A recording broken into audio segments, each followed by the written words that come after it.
Thank you for joining us today. I'm Connie Reams, and I head up hospitality for Beekeeper. Just a little background on me. I grew up in the industry, always on the technology side, working for starting with American Airlines and Sabre, and always continuing on the tech side. And I'd like to turn it over to Alex to say a few words about himself. Hey, thank you so much. It's nice to be on. So I'm Alexander Shashu. I'm one of the co-founders here at Alice. I also am from the hotel industry. My father built the Malmaison and the Hotel du Vin brands in the UK. So I had the pleasure of working and growing up in them, and came over to the States, and we started Alice about 6 years ago. So we're excited to talk to you about what we're seeing in the industry. Okay, well, let's dig in. So what we're here to talk about today are some simple ways to improve hotel performance. And our perspective is that the distance of where hotels are now and where they can be is actually not that far, right? And the reason being is that hotels are really some of the most resilient operators across any verticals. They know how to manage tough times, down markets, low seasonality. So they're really good at surviving, but how about thriving? And that's what we really want to discuss today. And we hope to provide some thoughts on this during this call and have a discussion at the end. So let's talk through the agenda. First, we'll talk about the problem and that problem being, again, how hotels can thrive and perform better. What is that opportunity, which we see as alignment? A couple of tools that could be used to fulfill and solve that alignment issue, which is Beekeeper and Alice. And then we hope to have some time for some Q&A. Awesome. So thank you very much. So the problem as we see it is that, as Connie kind of explained, hotels are great, but they can be a hell of a lot better in many, many ways. And it's really hard to figure out what to focus on, what ways are you going to do? And so if we move to the next slide, so the problem we're going to characterize at first is that we realize that in almost all studies that look at the hotel and look at how to improve hotels, we're finding that guests are not thrilled. And I know this is somewhat bad news to hear as a hotelier, because the entire mission statement of a hotel and what we legitimately say is that we please guests.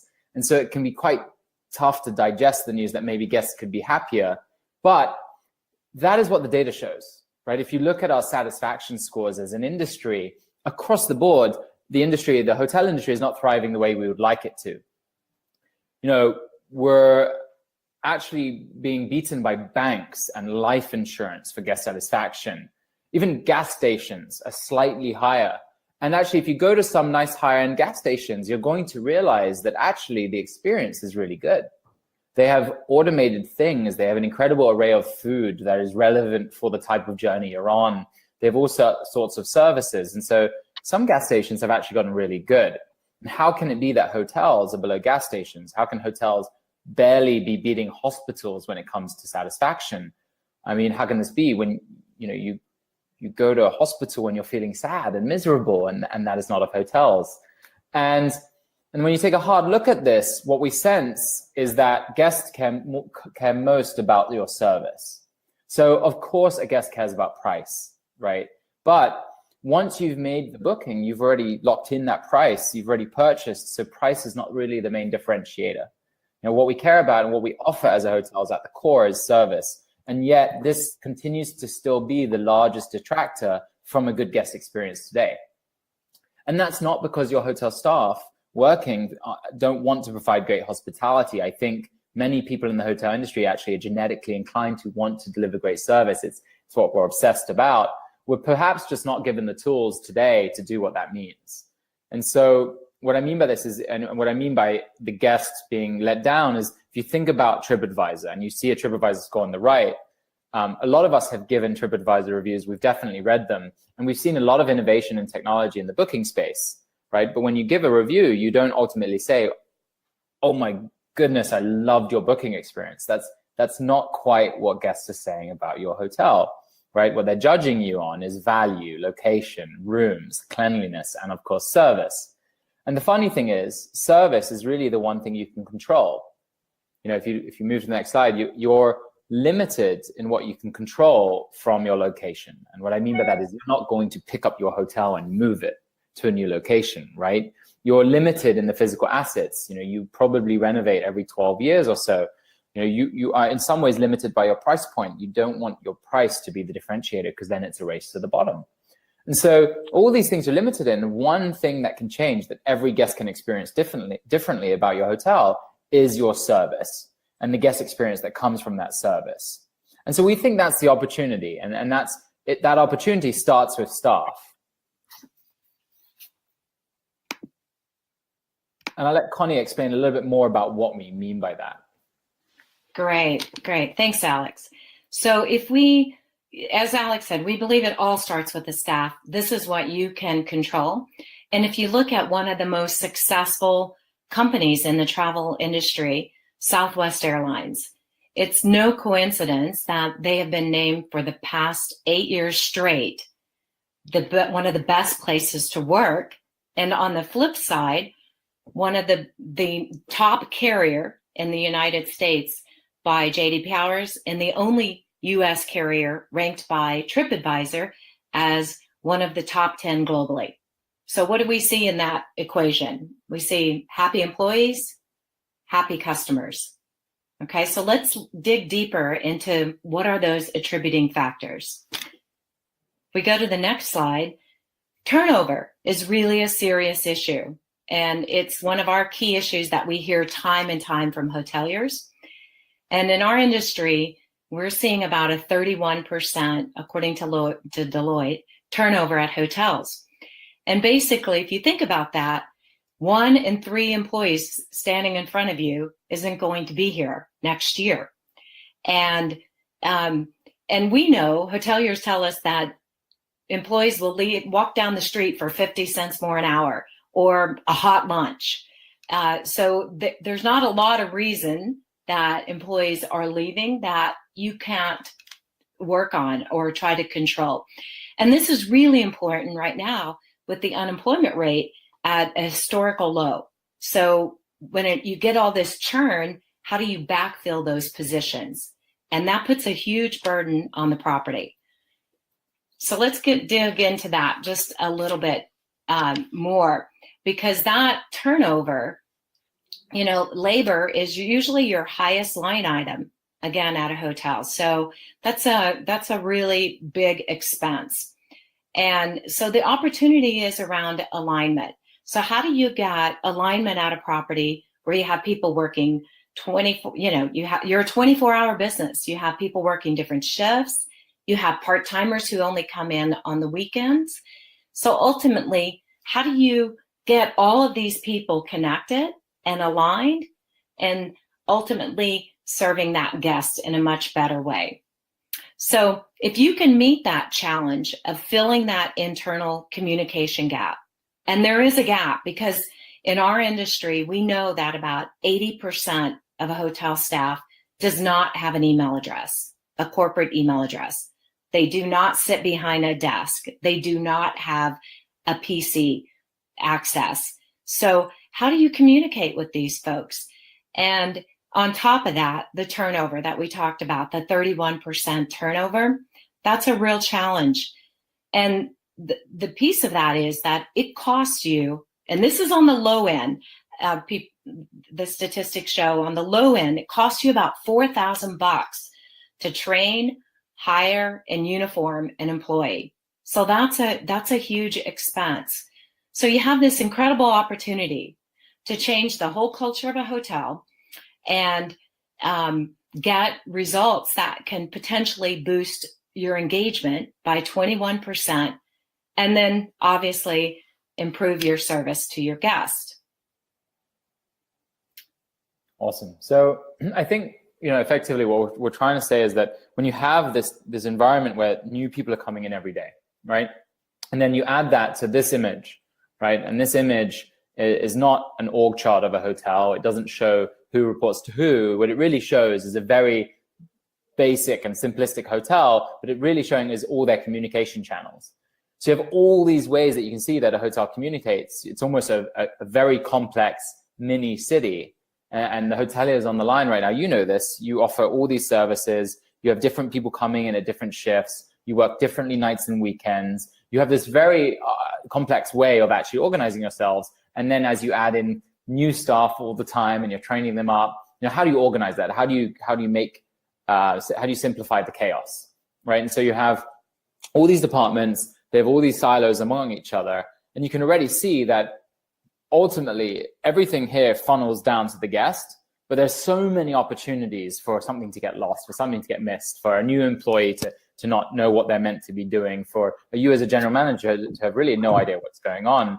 And then as we've added technology in, right, that alignment has almost become more complex. We've added in radio and pen and paper and computers, and then department-specific technology systems. And so you're taking this previously chaotic system and almost making it worse, right? And what I mean by that is you are speaking radio, I am speaking telephone. I am speaking telephone, you are speaking housekeeping system, this person is speaking housekeeping system, and she is speaking concierge.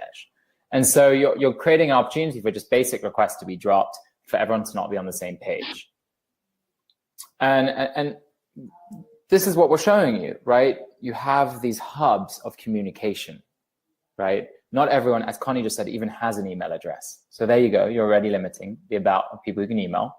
And then you have a lot of points of where someone overlaps. So is it radio? Is it phone? Is it email, right? And there's really nothing that's digital about this or centralized about this. You can't really understand what's going on. You just hope that it's happening. And then we add technology in, and it's been built in a specific way. And so as you can see in the next slide, those departments create more of those silos, right? From your PMS system, which most people can access, but very few people actually use daily and can train on, to your housekeeping system, your concierge system. And so what does this really mean in short? Well, what it means in short is, you'll see the next slide, is that ultimately your guest is not at the center of your staff's attention, right? Your staff are so busy trying to figure out how to communicate with themselves, so busy trying to figure out what to do, that it's easy to forget that the guest should be the focus. And that's what Beekeeper and Alice does. There are two tools that we're going to show you that work perfectly in harmony with each other. That allows your teams to communicate clearly and allows your time and focus to be on the guest and not in a spaghetti tangle of communication paths. And so what people really want here, or want to see in an industry, is a flat hierarchy, as flat as possible, and a sense of clarity about who's receiving what message and who's performing what task, right? Beekeeper is a great tool to communicate about the guest and the day-to-day, and Alice is more about actioning out those tasks that are related to the guest, the actual work that goes with that, right? Beekeeper is a community tool, Alice is a workflow tool. And we'll let Connie dive more into that. Yeah, so picking up on that, if you look or talk to other industries and you ask them, hey, what communication tool do you use to communicate? And they'll give you a name of a tool. If you ask them what task management tool they use to achieve tasks, they'll name a tool that they're using. These are different tools, but they're addressing these issues in a very real, modern, contemporary way. So we have some analogies that I think will help further clarify what we both do and the differences and the importance. So if you think about this, I love this side, by the way. Beekeeper is the culture.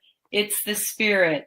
It's what helps keep the organization together and thrive. It's that digital hub that makes the employee's life easier and connects them to you. It's the idea that we all come together and to achieve our goals and creating that alignment that we talked about. Another great slide here is where Alice is the plays, it's the audibles, it's the roots. It's about how, we're going to the left. How do we get to the left? We're going to the right now. How do we get that accomplished? And in the hotel, you need both of these tools. And you need both. And if you were to look at the next slide, I think coming together, if you put them together and you think about an elementary school, and you think about being a grade school teacher, Beekeeper is that PA system. We're that bulletin board where you're communicating to everyone. And Alice is that daily curriculum. It's that place where you're keeping the grade book, you're keeping the assignments, and how did we do today? Can I just say it's amazing to hear you explain what Alice is, because and the reason we put this webinar together, so many people have asked us and you, like, is Alice and Beekeeper competitive, and why would I get both? And so I love this. I love the ability to show just like how synergistic it is, right? Because, you know, for too long, I think hoteliers think of both technology, staff technology as staff technology, but actually, I'm sure as you guys have in Beekeeper, if you look along the amount of tools we use as an organization to do the work we do, you start to realize there are multiple different tools that perform their best function, right? And so like this is another example, whereas both of us have development teams and we use Slack in Alice, and Beekeepers like Slack or GChat, right? Where you get to have everyone communicating, saying happy birthday, for example. Everyone's chatting, exchanging ideas. Whereas Alice is more like our developers using Jira. That's the tool that says to them that there is a list of 12 tasks that everyone needs to complete. And by the end of the week, if we complete those tasks, that's what keeps us on target.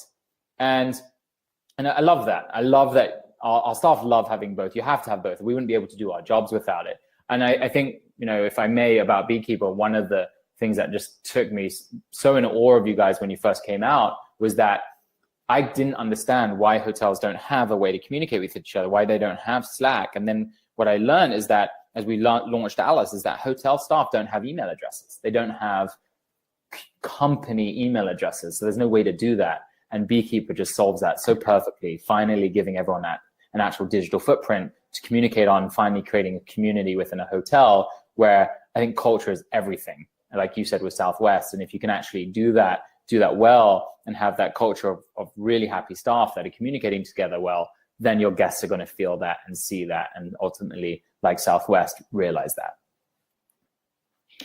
Thank you, Alex. That actually summarized well. And actually, I think you covered a lot of my next points because it's so true. I mean, you wouldn't look at a property management system and a CRS and say, I'm only going to buy one, because they both perform something very distinctly different. And that's what we do. But we're so complementary as that PMS and CRS is. So let me just tell you a little bit more about Beekeeper.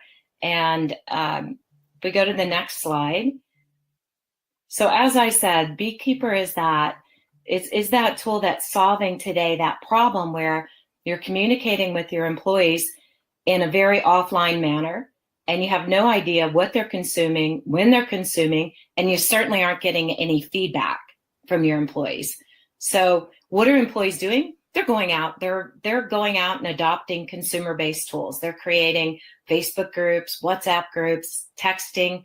And the problem with these tools is they're not GDPR compliant.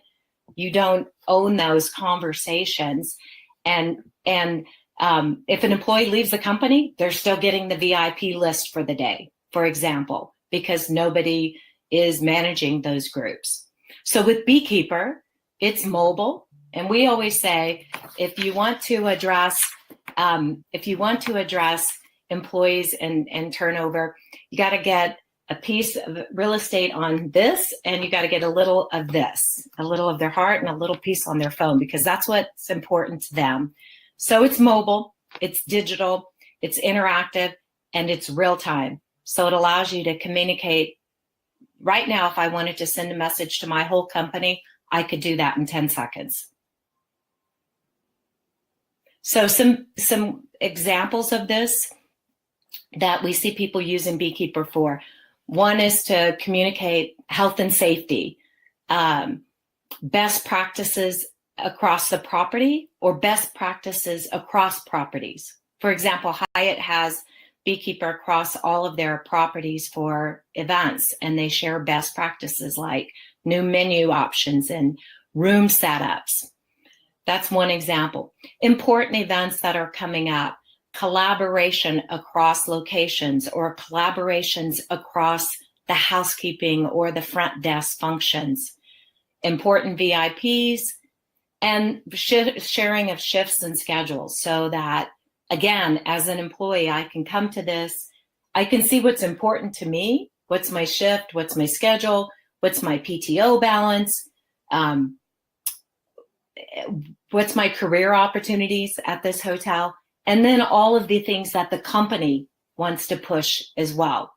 So those are some of the typical kind of use cases that I'd like to cover today. These are a sampling of some of our customers, and you'll see this just doesn't include hoteliers, because this is a problem in any, communication's a problem in any 24-hour heavy frontline business. And a lot of these hotel groups that you see on here, like Mandarin, it's across all their properties.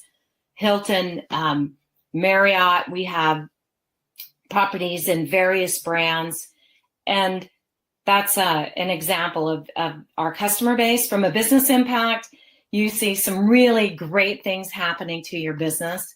The number one thing I've been talking about is turnover. So I have to mention, we generally always pay for ourselves. We see a huge reduction in turnover once you have that engaged culture.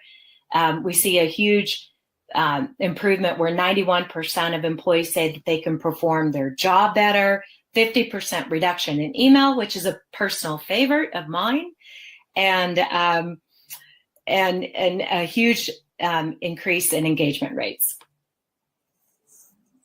Awesome. So much like Beekeeper, the same user, just from a different use case. At the end of the day, we want everyone to communicate well, but as a hotelier, we're hired to do a job. That job has a task, and that task has a way of evolving, right? And so there are 6 parts of Alice, but it turns out all these 6 parts are needed to make a hotel work, much like a builder might have a toolbox, and in that toolbox there's a hammer. That those tools are important. And so, at the end of the day, our tools are slightly different. Our tools are lost and found. Our tools are logbooks for package tracking. Our tools are service dispatch tools so that the front desk can send a towel request to the person delivering it so the guests can get their towels. Our tools are a messaging tool so you can communicate with your guests and they can make requests of you that you can then dispatch out. Our tool is a concierge tool so that you can track restaurant bookings. And our tool is not what makes you great. You're already great. But much like someone who works in a kitchen, a great knife does not make you a great chef. But every great chef owns a wonderful knife, and Alice is that knife or that hammer. And when we think about that and the operations, we try to put it in a circle so you can see what it looks like. All of this is designed so that you can delight your guests, right? And the reasons that works is, well, it saves you money. It reduces bottlenecking. It simplifies your service. It reduces the amount of tools you need to buy from other vendors, right? It streamlines your operations by aligning your staff. Reduces your turnover because more alignment equals more happiness equals longevity in the role, right? It ultimately pleases guests as they can communicate with you and you're delivering superior service. And then ultimately it delights managers and owners because it's cloud-based, and so you can start looking at reports across all of your properties and see which ones are doing better and set up, as you grow, all your properties in one swoop. And lastly, it's an open platform so that we can allow for innovation to connect into Alice. So we think from a staff point of view, staff love Alice. Alice enables them to be the best version of themselves. They can be calm, collected, thoughtful in how they create guest experiences because their workflows get straightened out. And when hoteliers see that vision, it's one that is taking on very quickly. 6 years ago, it was why would I buy something like Alice? And now, much like us and our competitors are finding, it's when, right? And we've seen a massive amount of growth, up to 2,000 hotels, working with the likes of Posadas or 60 or Hersha to help them deliver great service. But much like Beekeeper, we're just getting started, right? We're only 6 years old. We're only 2,000 hotels, 40,000 hoteliers. It's really the beginning. And we've got 110 great people working on Alice around the world, helping us achieve this. And so thank you. Thanks for joining to listen to us about why we both exist, and then a little bit more about what we actually do. And why don't we open it up now to any questions we have from the audience, and any questions you'd like to ask either of us.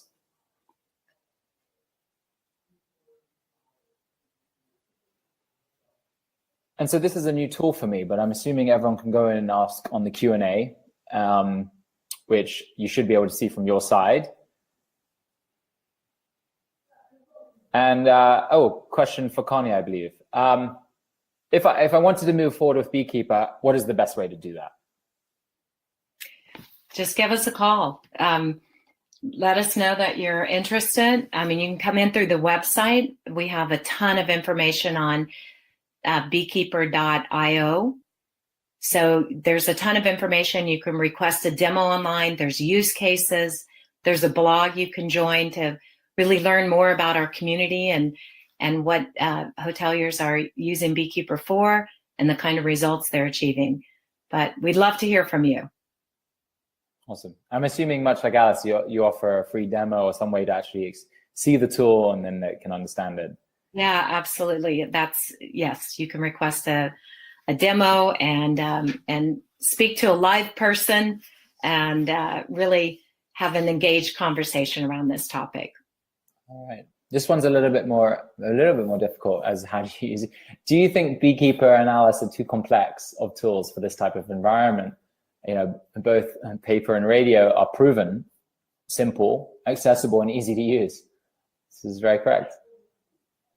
So I'm going to say from the Beekeeper side, when we go and visit hoteliers, and after we leave a tenant open and they can use Beekeeper already. So I would say hoteliers love us because there's absolutely no training required because Beekeeper looks like every social media tool that their employees are using already. And that's purposeful because we wanted this to be a tool that was simple, familiar, and easy to use.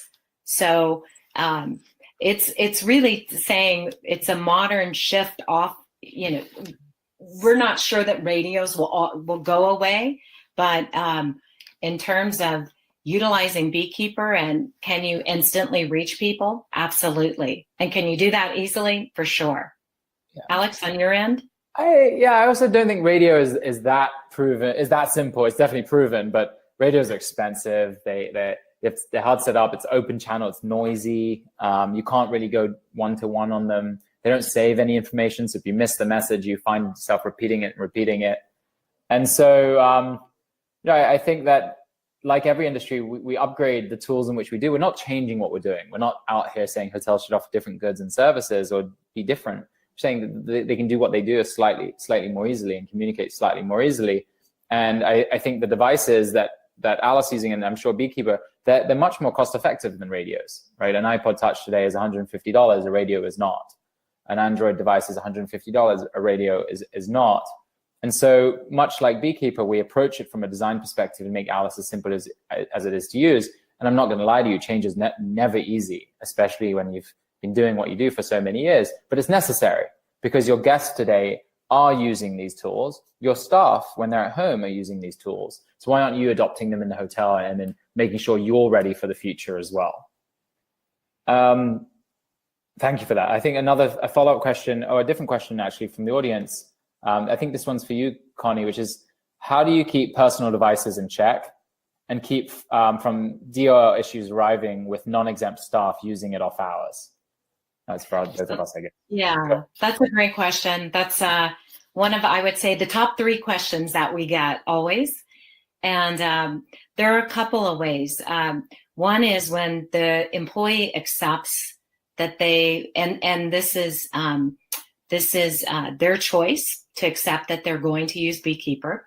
And we have what are called fair play rules. So when they first download the app, there's fair play rules that say, I'm accepting that I'm using this by choice. I also accept that, I'm not expected to use this off hours. I'm not being paid if I use it off hours. So there's a whole set of fair play rules around that. And there are also, the employee can turn this off. They can turn off notifications during their off hours if they don't want, to see Beekeeper during those times. So those are some of the ways that we answer that and address that question. And we've got over 500,000 employees using Beekeeper. So trust me, we've addressed that. We don't see a big problem. I mean, it's certainly a concern, and rightfully so, a great question. But we definitely have a lot of options to make certain that we're compliant and that you're compliant. It's also, I'm assuming it's a great opportunity to kind of keep that community together. I mean, when you leave the office, yes, you don't have any work responsibilities, but you're still part of that hotel community. You're still part of your team, and not everything that's going on is about your work. It might be about the holiday party. Alice is having ours tonight, and everyone should know about that, even those who aren't on shift. And so it's a great opportunity to stay in touch. For us, it's a bit different in that when we launch Alice at a hotel, we typically don't recommend Alice is run on employees' devices.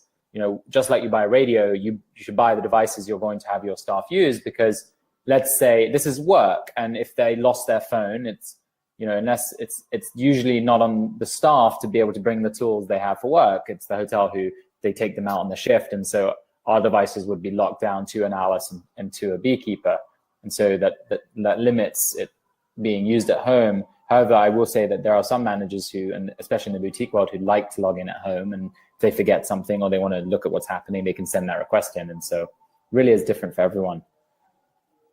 Hey, Alex, another question for you is how do people move forward with Alice? I answered that question from my side, but you should answer it from yours. Our website is aliceplatform.com. There's our phone numbers right there. Our contact us is right there. We'll be right in touch with you. Typically, we'll get on the phone with you, we'll understand what you're looking for, as there's many modules within Alice. And then we'll be on the phone with a salesperson who can then show you a demo that suits what you're looking for. And then, you know, hopefully move forward and partner with you. Thank you for that. So, next question. Are there plans in the future to develop an integration of the features between Alice and Beekeeper? Actually, Connie and I discussed this a lot at breakfast. We were in Lisbon 2 months ago at the HG&G conference. We were discussing this.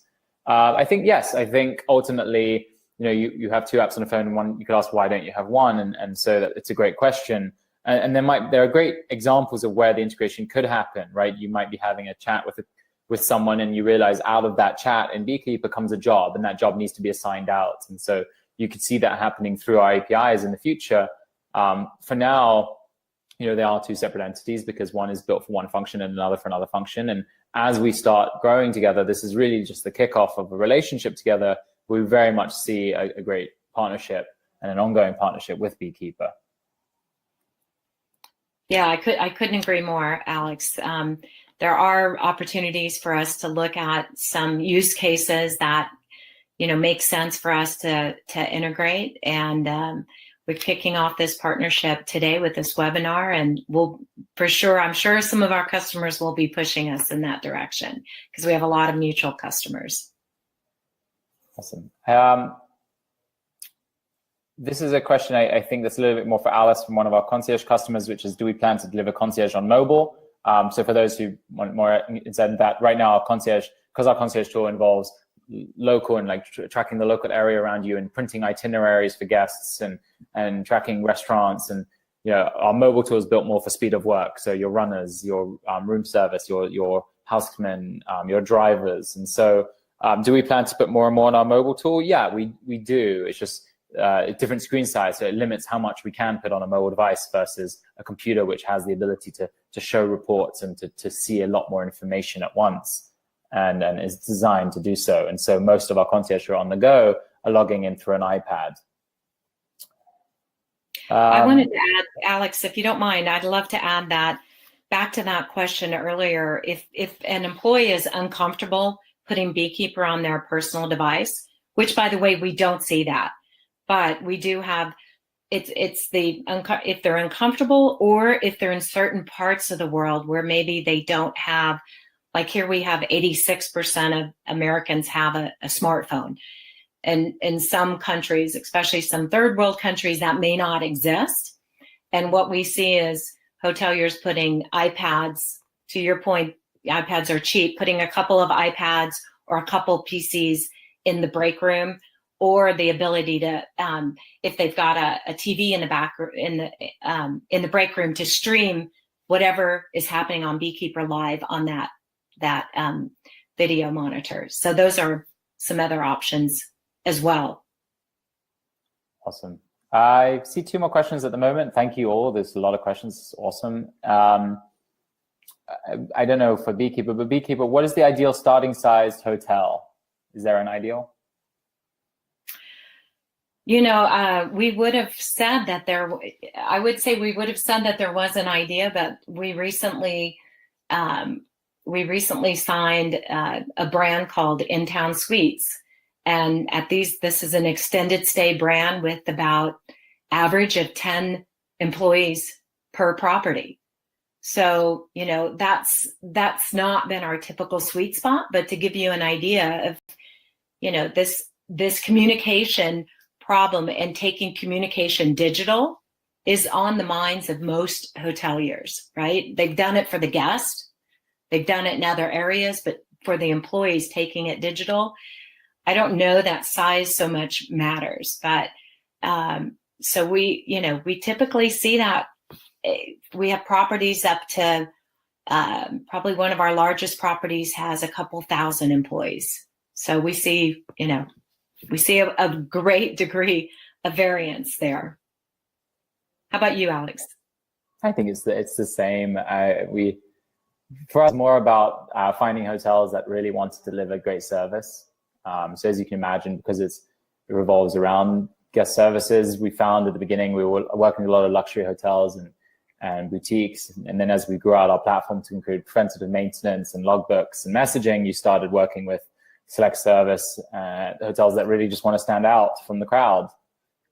Anywhere down to 10 rooms, anywhere up to 500, 1,000. I think maybe at 2,000, 4,000, as you said, maybe it gets a little bit different because the workflows happen differently.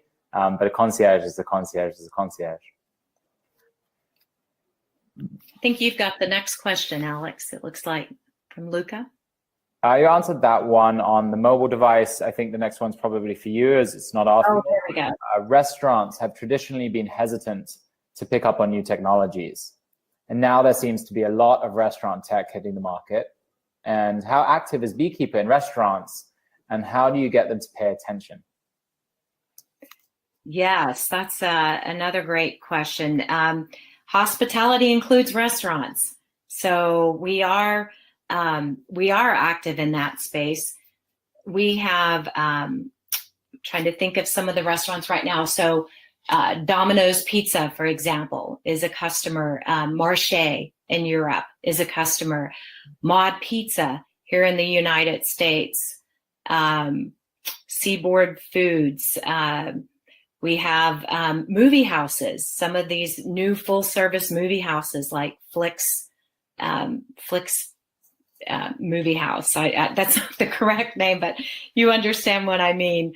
And other kind of brewery-style restaurants. So this is definitely, again, you've got a business with lots of people not sitting behind a computer, not sitting, and same problem, don't have a corporate email address. So again, bringing them together and allowing and helping facilitate communication is absolutely very vital in that industry. And we're very active in that industry, in that space as well.